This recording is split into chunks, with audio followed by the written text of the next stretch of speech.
Well, the Eagles signed an athletic edge rusher with upside, while Haason Reddick announced what he's targeting in a contract, and reports suggest the Birds will be leaning on youth with the defense. But could that be a problem for Vic Fangio? And a couple former All-Pros are being linked to Philly as obvious fits, so let's talk about it. But first, let's run it.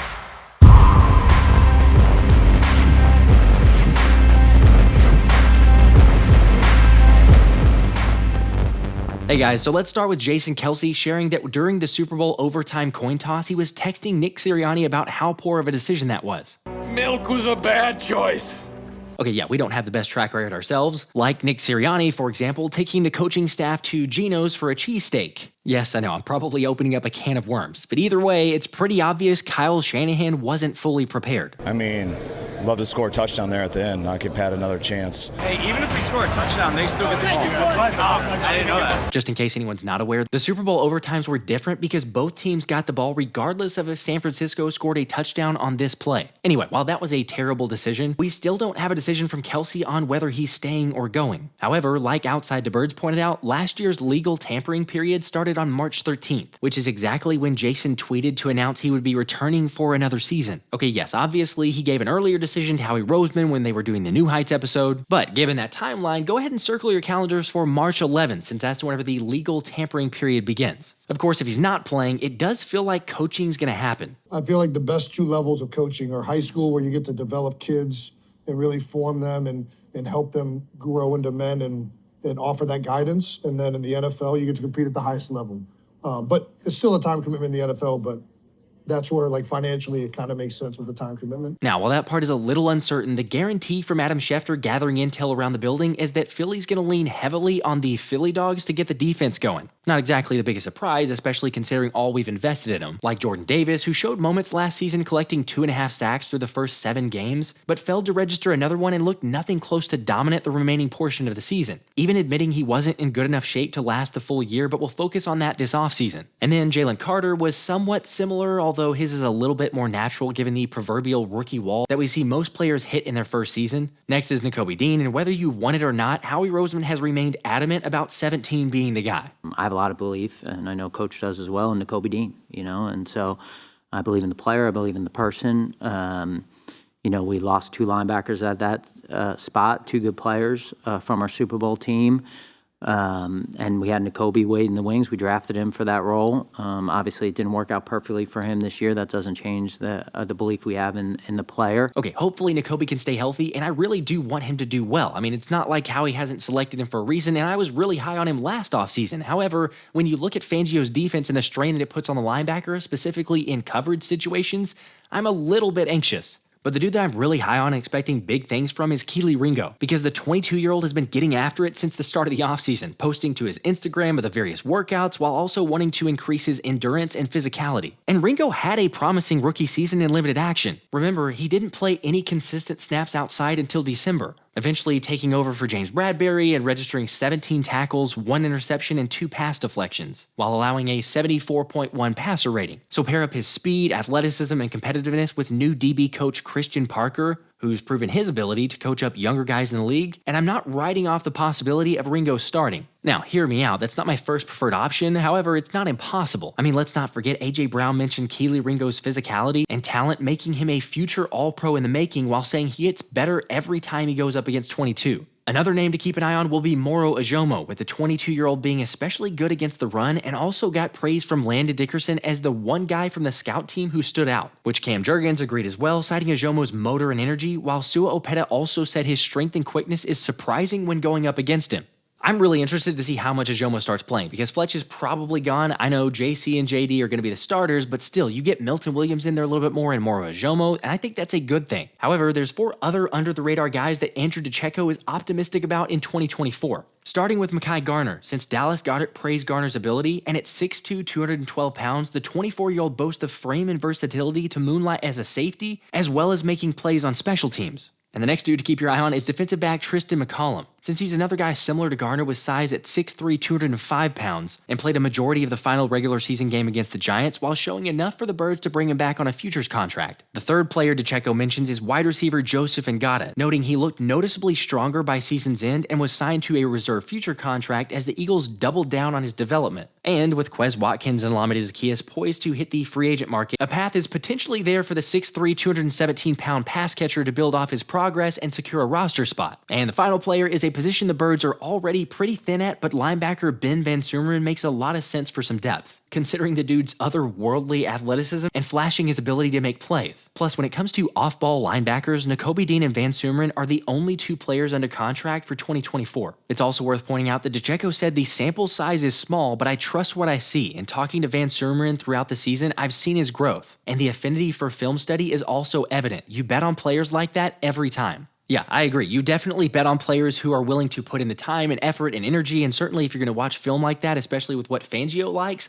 However, I'm not sure it's going to be a super impactful role for him, but I'm fine with the depth. How about you guys, though? And who is your number one under-the-radar player for this next season? Also, do you have any concern about Vic Fangio coming in to coach a lot of the younger guys, since Fangio's recently been described as a genius who needs to get with the times? Remember, as soon as the Miami DC left, safety Javon Holland posted a video kicking rocks, while cornerback Cam Smith shared an unlocked emoji. And even Tyreek Hill went live saying Fangio obviously knows defense but has to learn to fit in with his players. However, former safety Quentin Demps weighed in saying that it wasn't as much of a gripe from the guys that they don't like Fangio, but it's more so just his demands. His meetings are long, and with the change of the times, it's more of a question of do we really need to spend as much time over these things? So he's kind of a little bit more old school. And then with another former player in Brendan Ayanbadejo saying he has no choice but to adjust, whether it's good or bad, you got to do what's best for your players, so he might have to adjust. I don't know, to me, I'm not too worried about it, although I guess we should bring up the fact that Sean Desai lost the locker room and players stopped talking to him, the reports from Jeff Mosher, so maybe we should be slightly concerned. But while we're on the topic of former players, former All-Pro safety Eddie Jackson just became available after the Bears released him,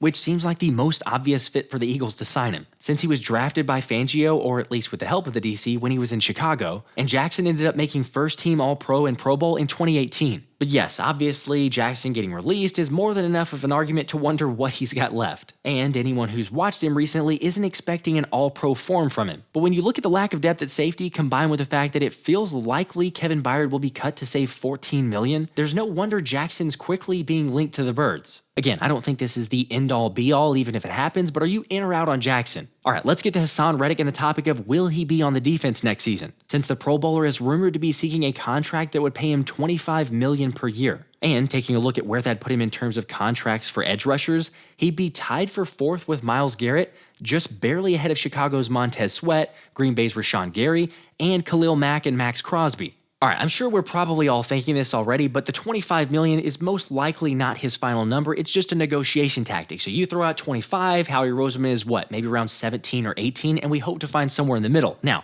I would love for Haas to still stay here, but it feels like Howie is maybe going to go up to $20 million at the most, which is why NFL insider Matt Lombardo doesn't believe Haason will return. I think that kind of telegraphs where the Eagles are at this point. I mean, you look at the fact that they invested a first-round pick in Nolan Smith a year ago. They obviously have high hopes for him taking the next step. And I think that when you look at some of the contracts around the league, the Nick Bosa deal is clearly the benchmark that Haason Reddick is shooting for. I don't know that Howie Roseman and the Eagles are prepared to pay that kind of a premium.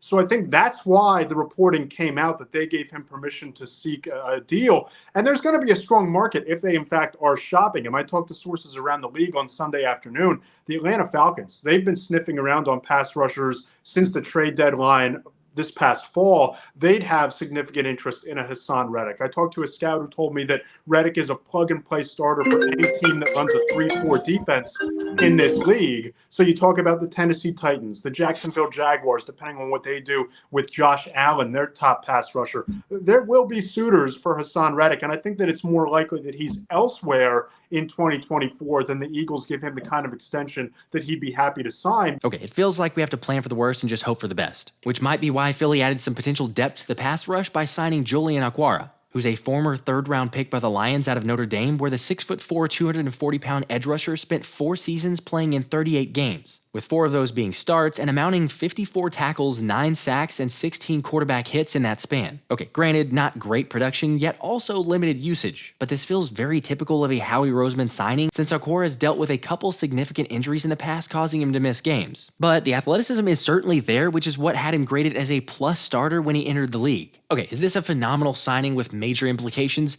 No, probably not. However, whenever Howie goes out and gets these low-risk, high-reward players, that's never a bad thing. I mean, worst case scenario, he just doesn't make the roster and possibly hangs around on the practice squad. Also, by the way, just because I saw this on Twitter, I'm not buying into the fact that this means that Howie's not going to pay Haason Reddick or that the writing's on the wall that Reddick is headed out. It's just that they're clearly not at the same number right now, but Okwara is not a problem-solved answer. Now, I'll be interested to see what the guaranteed money is, although the contract itself is a 1-year, $2.675 million deal according to Adam Schefter. Although one shocking move that's picking up steam is Derrick Henry to the Eagles, since DraftKings has Philly with the second best odds to land the all-pro running back behind Baltimore, which, no, I'm not running to place any bets on that. But sure, I guess it's not impossible, especially when you look at Derrick Henry saying he ultimately wants to win a Super Bowl and that money isn't the top priority for him. Plus, it seemed likely last year, right before the draft, when Akbar Gbajabiamila reported that a trade was happening for the Birds to land King Henry. I had a very credible source, and I do believe that I actually messed up this trade because it wasn't supposed to come out. Oh, really?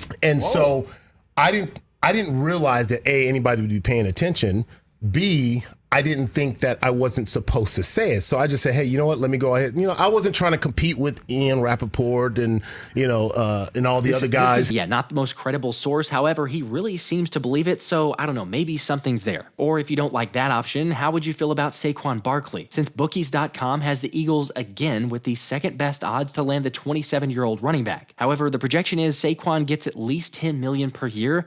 I mean, it sounds fun to get these guys on the offense, but I just don't think it's realistic. Because like I've talked about previously, if you're going to get a deal done and you want to spend a little bit of money on a back, you could probably keep DeAndre Swift for something closer to $6 to $7 million per year. Anyway, we'll see what they do, but also on a different note, I want to make sure to mention, because with the shootings during the Kansas City parade, a big thank you to the first responders and also thoughts and prayers for the victims and the families. That is ridiculous. I'm at a loss for words. I don't know what to say. It happens way too often, and we're definitely praying for them. Y'all stay safe out there, and hey, feel free to swing by Friday night live stream tomorrow night or today, whenever you're watching this video. But this has been the Philly Special.